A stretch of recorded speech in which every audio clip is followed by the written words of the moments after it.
AutoCAD Civil 3D gives you a very detailed option to create a roundabout, a modern roundabout in your drawing. So you create a roundabout, you will go to intersections. Obviously you will have two alignments first, or two corridors first, where you want to create a roundabout. You will go to intersection, create roundabout, and select the template.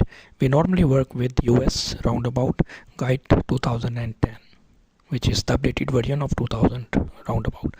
I have a 3-lane roundabout here, so I'm going to select FHWA 2010 triple lane roundabout. Now obviously you can choose the best option that you have from the above. You can give the central circle diameter, which is the radius of the diameter of the central island or central circle. It will change based on the apron width and the number of circulatory lanes, so you don't have to worry about this. But you want to be inside the minimum and maximum recommended ranges.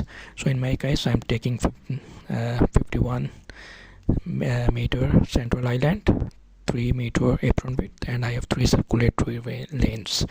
Normally the recommended value is to have 2 circulatory lanes, but here we have a lot of space, so we are going with 3 circulatory lanes. Once you click it, you will click on the center point of the 2 roads to lay out the roundabout circle over here.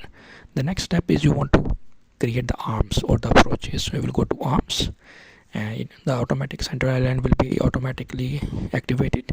You will go to the link where you want to create the alarm. Make sure you change this based on the information that you have, lane width and the number of lanes for the approach. So in my case, the lane was 3.5 meters. I changed it from 3.3, which was the default. I will repeat the same thing on all the 4 approaches. That's how easy it is to create a roundabout in Civil 3D. And the best thing about this, it also gives you the fastest path radius and the speed for the safety analysis. So you are going to do this for the 4 approaches. You can add and change the lanes. It also shows the minimum and maximum values recommended by the FHWA for roundabouts. You can also see the R1, R2 and R3, the fastest path radius and the speeds easily by zooming in to the table, which is automatically created. In this roundabout, you can see it created a very good roundabout on the both layers, on the both corridors. You can zoom in to see the values. Obviously you don't want to have exceed the recommended radius and the lanes. It's always the best practice to be in the specified ranges. So in this case, my diameter I selected was more than the recommended.